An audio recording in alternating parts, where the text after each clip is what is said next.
Jangan lupa subscribe YouTube channel Metro TV News dan jangan lupa nyalakan notifikasinya. Juni Pak Pratik. 15 Juni? Iya. Sekarang tanggal berapa? Sekarang masih awal 2 Juni. Apa benar ada info reshuffle Pak? Ya nanti kalau udah ada jadwal lah, kita bocorin dikit-dikit. Info reshuffle kabinet kembali mencuat. Menteri Sekretaris Negara Pratikno menyebutkan akan ada perombakan kabinet alias reshuffle pada Juni ini. Meski tidak secara tegas kapan pastinya, namun Mensesnek menjanjikan akan membocorkannya jika sudah ada jadwal. Saat disinggung mengenai jumlah nama menteri yang akan diganti, Pratikno menegaskan saat ini seluruh menteri dalam Kabinet Indonesia Maju sedang fokus bekerja menyelesaikan banyak permasalahan dengan cepat. Ini banyak sekali permasalahan yang harus ditangani secara cepat. Ya, ekonomi global harus sangat dinamis, kita harus sangat responsif. Pandemi kita juga harus sangat antisipatif. Jadi kita fokus kerja. Ya. Sementara itu, saat ditemui awak media usai menonton gelaran Formula E, Presiden Joko Widodo enggan menanggapi isu reshuffle kabinet dan meminta awak media untuk membicarakan soal balapan mobil listrik saja. Balapan sampai reshuffle. Urusan balapan aja lah. Itu apa? Balapan baru selesai. Presiden Joko Widodo sendiri sudah memberikan sinyal akan melakukan reshuffle kabinet saat memberikan pengarahan dalam acara aksi afirmasi Bangga Buatan Indonesia pada 25 Maret lalu. Presiden geram melihat kementerian, lembaga pemerintahan, BUMN, dan pemerintah daerah yang belanja barang-barang impor di tengah pemerintah sedang gencar-gencarnya mengajak masyarakat bangga menggunakan barang-barang buatan Indonesia. Yang diproduksi oleh pabrik-pabrik kita, industri-industri kita, UKM-UKM kita, kok nggak kita lakukan? Bodoh sekali kita kalau nggak melakukan ini. Malah beli barang-barang impor, CCTV, beli impor. Di dalam negeri ada yang bisa produksi. Apa-apaan ini? Dipikir kita bukan negara yang maju. Buat CCTV aja beli impor. Seragam dan sepatu, tentara dan polisi beli dari luar. Kita ini produksi di mana-mana bisa. Jangan diterus-teruskan. Lantas, akankah isu reshuffle kali ini akan terjadi? Atau lagi-lagi hanya sinyal? Tim Liputan Metro TV.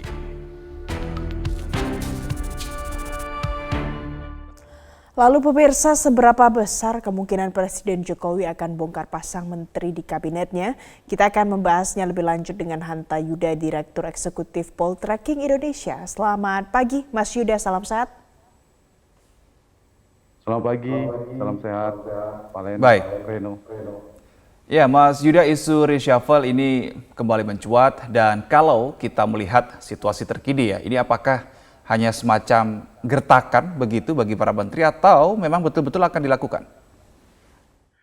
Ya, yang pertama kalau tadi lihat dari Metro TV yang menyampaikannya adalah Pak Mensesnek, Pak Pratikno, itu biasanya beliau termasuk yang hemat berbicara ke publik dan kita tahu beliau adalah orang sangat dekat dengan Presiden Joko Widodo. Untuk kali ini sepertinya memang sinyalnya menguat. Jadi kalau kita bicara ibarat hilalnya, ini cukup tinggi nih, cukup kuat kemungkinan derajat akan ada reshuffle kabinet karena sumbernya dari Pak Pratikno. Meskipun Pak Presiden Jokowi ya tidak merespon secara langsung, tapi kalau sinyal kuat yang disampaikan oleh Mensesnek itu sebagai salah satu kita istilahkan punya informasi representasi dari Presiden Jokowi, maka secara kemungkinan akan ada reshuffle menurut saya semakin kuat, apalagi dikaitkan dengan kebutuhan realitas hari ini tentang kinerja pemerintah, mungkin kebutuhan terhadap untuk meningkatkan performa pemerintah, kebutuhannya semakin menguat. Saya kira dikait dengan hal itu, kondisi itu diperlukan. Baik, Mas Yuda, mungkinkah ada kaitannya dengan akhir-akhir ini ada beberapa menteri yang ternyata bermanuver seperti itu terkait dengan Pilpres 2024 mendatang. Apakah ada kemungkinan sinyal tersebut dengan manuver terkait dengan Pilpres? Saya kira ada berbagai macam aspek ya masuk di sana.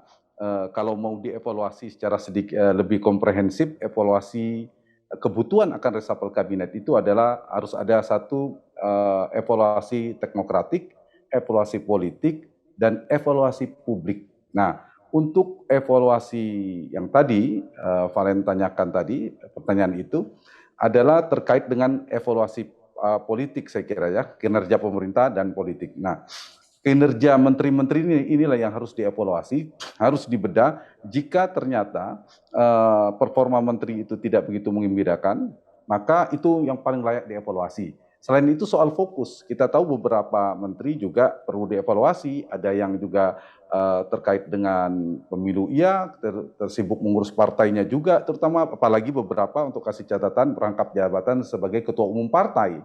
Ada 2 kalau tidak salah di koalisi pemerintah yang juga menjadi ketua umum sekaligus jadi menteri.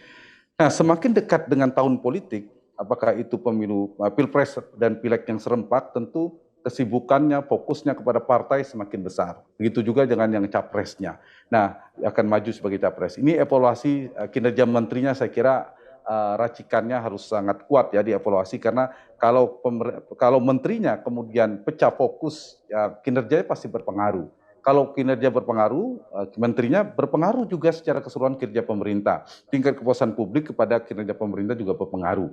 Yang kedua, ada evaluasi politik. Evaluasi politik juga penting terkait dengan mulai ada dinamika di partai-partai pendukung pemerintah.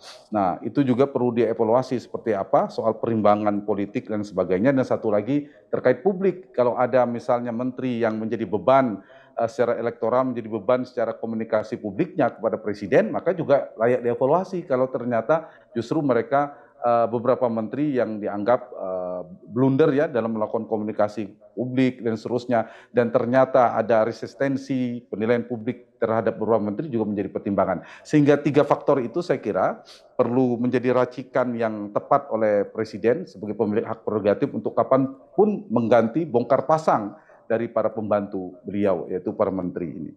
Gitu, Valen. Ya, Mas Yuda, tadi Anda sudah menyampaikan beberapa begitu ya faktor-faktor yang nanti akan menjadi landasan Presiden untuk melakukan reshuffle. Nah, berdasarkan faktor-faktor yang sudah Anda sampaikan tadi, faktor kinerja, faktor politis, dan seterusnya, menurut Anda, pantauan Anda, kira-kira menteri apa saja yang berpotensi untuk diganti?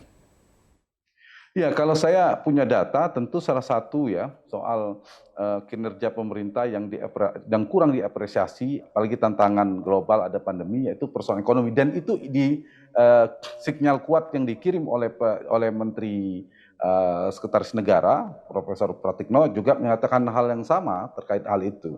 Jadi saya kira yang perlu dievaluasi, mungkin saya tidak menyebut satu persatu nama, evaluasi utama adalah di bidang ekonomi.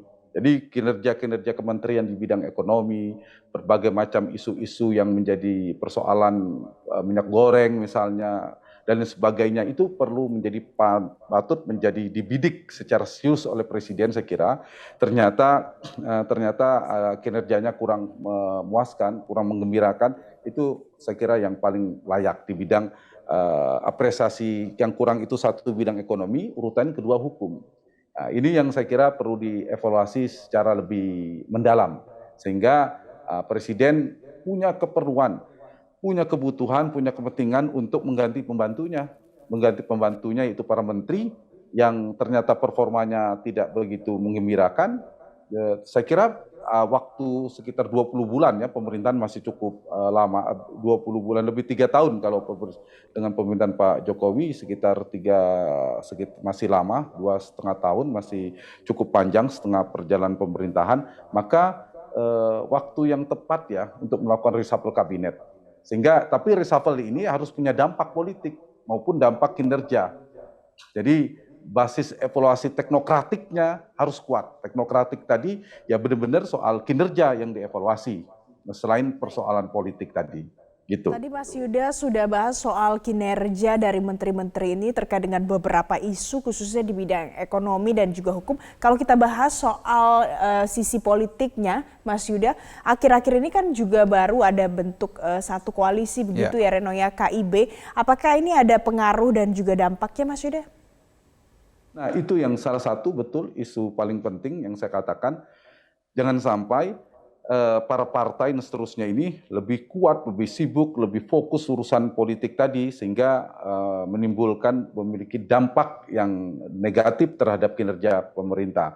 Nah, yang jadi catatan saya kira yang agak problem adalah partai-partai ini sekarang sedang berada di dalam pemerintahan, satu sisi, di sisi yang lain sudah membuat koalisi baru menjelang 2024. Sekarang ini yang sekarang di koalisi Indonesia Bersatu itu ada Golkar, PAN dan P3. Selain PAN juga sudah di dalam pemerintahan mendukung meskipun belum dapat jatah menteri karena belum ada reshuffle kabinet mungkin. Nah ini juga saya kira menjadi pertimbangan. Seolah-olah dalam persepsi publik kan sudah mulai terbelah koalisi dalam pemerintahan. Padahal di sana kan ada PD Perjuangan, ada Nasdem, ada PKB juga yang tidak ada, Gerindra dan seterusnya.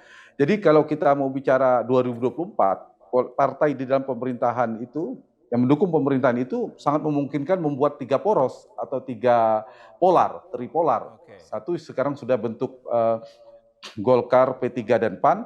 Nah, PDIP bisa sendiri. Nah, kemudian ada Nasdem, ada PKB dan juga ada Gerindra. Saya kira ini juga memberikan dampak, kecuali ini juga bagian dari strategi politik presiden, misalnya bagian dari peran-peran politik seorang presiden sebagai aktor politik, dia punya keperluan sebagai kingmaker untuk menyiapkan kapal atau perahu bagi suksesornya, melanjutkan kepemimpinan entah siapa yang akan didukung, kemudian dimunculkan alternatif, ya ini bersinergi jadinya. Tetapi ya secara publik kita tidak begitu diuntungkan kalau hal ini semakin marak ya, semakin masif dilakukan. Padahal mereka sedang menjadi menteri dan seterusnya. Saya kira ini menjadi patut evaluasi politik dilakukan. Nah, kalau itu ternyata bukan bagian dari strategi atau tidak mendapat restu dari presiden, ya saya kira layak juga untuk dievaluasi dari sisi evaluasi politiknya soal perimbangan kekuasaan. Dan satu lagi saya kira kita mau lihat ini ada kemungkinan karena PAN gabung pemerintahan, ternyata PAN masuk mendapatkan jatah menteri, konon infonya kan cukup kuat, santer. Nah, saya berharap reshuffle kabinet ini, Reno, tidak hanya terlalu kuat biasanya dalam sisi politiknya, misalnya karena ingin mendapatkan mengakomodir kepentingan partai yang baru masuk. Bukan itu, yang paling penting adalah kinerja. Fokus menterinya. Kalau ternyata kinerja menteri baik, maka akan berimplikasi terhadap kinerja pemerintah secara umum. Kalau kinerja pemerintahan naik, maka persepsi publik, tingkat kepuasannya juga meningkat. Kalau meningkat berarti memiliki dampak kepada masyarakat. Jadi ujungnya yang diuntungkan adalah kita, warga masyarakat, jika menterinya kinerjanya bagus. Gitu. Ya, Mas Yuda, tadi Anda sudah singgung sebetulnya terkait dengan presiden, salah satu strategi politik presiden ya, karena memang Jokowi ini bisa menjadi salah satu kingmaker begitu untuk di Pilpres 2024 nanti. Nah, sebagai salah satu opsi kingmaker di Pilpres 2024, menyelamatkan citranya ini menjadi salah satu hal yang wajib di masa akhir-akhir jabatannya. Apakah ini juga menjadi salah satu pertimbangan Jokowi menurut Anda dengan melakukan reshuffle ini? Ya, saya kira reshuffle itu instrumen tools bagi presiden untuk melakukan berbagai macam terkait dengan meningkatkan kinerja, tapi juga mengamankan skema politik. Jadi skema politik karena itu masih di tangan otoritas, di tangan presiden. Nah, kita tahu dinamika politik tentang capres itu juga kan kencang. Sampai misalnya isu belum tentu antara Pak Jokowi dan Ibu Mega sebagai dari separtai itu memiliki preferensi yang sama, misalnya soal capres. Kita tahu beberapa nama yang ada kecenderungan, misalnya presiden, yang misalnya Pak Jokowi ya, lebih tepatnya jangan menggunakan kata presiden, tapi Pak Jokowi sebagai aktor politik, bagian dari dinamika politik yang sedang berkembang, itu punya kepentingan misalnya sebagai kingmaker mengumpulkan partai-partai yang di luar partainya PD Perjuangan untuk membuat koalisi untuk mengimbangi. Jadi ternyata jagoannya Pak Jokowi ini tidak mendapatkan perahu di katakanlah PD Perjuangan, maka sangat mungkin disiapkan perahu alternatif, yaitu Koalisi Indonesia Bersatu untuk memperkuat itu. Sekaligus ini untuk bergaining, untuk memperkuat posisi tawar dan seterusnya. Nah, kalau ini bagian dari strategi politik, bagian dari upaya untuk memperkuat posisi atau menyiapkan penggantinya, bagian dari posisi sebagai kingmaker, maka ini kemungkinan kita akan melihat dinamika ini semakin kencang. Tetapi kalau ternyata kita membacanya, kalau ini ternyata memang murni inisiatif daripada ketua umum bukan presiden, maka sangat mungkin ini tidak terlalu panjang. Mungkin tidak terlalu ramai, kemudian juga Presiden akan memberikan peringatan keras. Tapi bacaan saya agak ragu, ini sepenuhnya inisiasi dari 3 partai itu. Kita tahu Golkar, PAN, dan P3 adalah partai-partai yang paling bisa dikontrol oleh Jokowi sebagai Presiden dalam perjalanan pemerintahan. Dibandingkan misalnya PDIP dan Nasdem yang relatif lebih otonom. Lebih kuat posisinya, untuk lebih sulit untuk tanda petik ya dikontrol oleh Pak Jokowi. Nah, dari 3 partai ini menurut saya relatif yang paling bisa.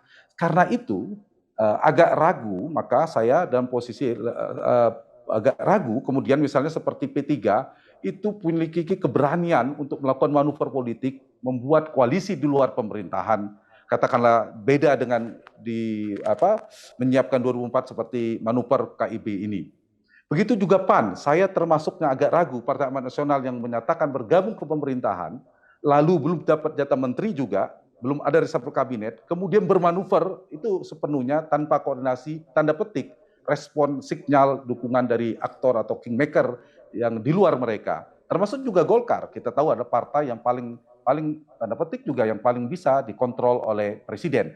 Sehingga poin saya kalau melihat manuver terakhir ini ya tentu bagian dari strategi politik itu, peran Jokowi bukan sekedar presiden sebagai potensi menjadi kingmaker. Baik, jadi ada banyak hal-hal yang mungkin harus dianalisa dan juga banyak juga yang kita harus pertimbangkan lagi begitu ya kalau soal politiknya. Mas, kalau sekarang kita bahas dari sisi publiknya, hasil survei dari Poltreking ini ada 49,6% masyarakat setuju akan ada reshuffle. Nah, sebenarnya apa latar belakangnya, Mas? Iya, publik kan juga merespon tentang kinerja pemerintah. Jadi survei kami, Poltreking Indonesia yang terbaru, itu ketika ditanyakan ke publik bidang soal kepuasan, ditanyakan terhadap kinerja para menteri dan seterusnya. Nah, efeknya tentu tentang reshuffle ini respon. Apakah publik setuju dan tidak setuju kalau diadakan reshuffle kabinet? Maka separuhnya, jadi sangat tinggi sekali ya, antara 49,6% dan yang tidak setuju itu hanya 18%. Itu setuju untuk presiden agar melakukan reshuffle kabinet. Dibutuhkan reshuffle kabinet itu, tentu aspirasi ini arahnya adalah untuk meningkatkan kinerja pemerintah. Kalau kinerja menterinya naik, kinerja pemerintah naik, untuk menyelesaikan persoalan yang ya kelangkaan minyak goreng, banyak persoalan, kemudian beberapa yang harus diselesaikan dalam urusan publik. Nah, inilah yang saya kira yang harus ditangkap oleh pemerintah, oleh presiden dan wapres, tentu presiden sebagai hak prerogatif. Sebenarnya reshuffle itu sudah menjadi kebutuhan, menjadi keniscayaan, keperluan presiden sebagai instrumen pemilik hak prerogatif untuk mengganti para menteri untuk meningkatkan performa tadi. Dan ternyata didukung oleh publik, sudah didukung oleh publik, tinggal saya kira secara politik juga partai-partai ya harusnya juga memberi atau tidak memberi dukungan, tidak ada urusan sebenarnya dalam sistem presidensil. Tetapi dalam konteks ini saya kira stabilitas politik juga relatif kuat, tidak ada masalah. Kemudian basis kinerja yang harus diperkuat. Itu aja sebenarnya dari sisi kebutuhan ini. Nah, ini potret sebagai bentuk ini, Mas Reno, Valen, dalam bentuk dukungan publik agar presiden memang segera melakukan reshuffle kabinet. Meskipun saya tahu Pak Jokowi strategi dari sisi gaya kepemimpinannya itu tidak mau dikesankan didikte. Jadi kalau ternyata terlalu banyak wacana reshuffle kabinet dari para menteri, dari para partai-partai justru tertunda nantinya. Begitu. Oke, publik sudah setuju, sekarang kita tinggal tunggu dua hal. Apakah betul yang pertama adalah tanggal 15 Juni, dan yang kita tunggu kedua adalah kalau betul siapa yang akan dicopot dan siapa yang akan diganti. Ini kita yang akan nantikan bersama. Terima kasih Mas Hanta Yuda, Direktur Eksekutif Poltreking Indonesia sudah bergabung bersama kami di Metro Pagi Prime Time.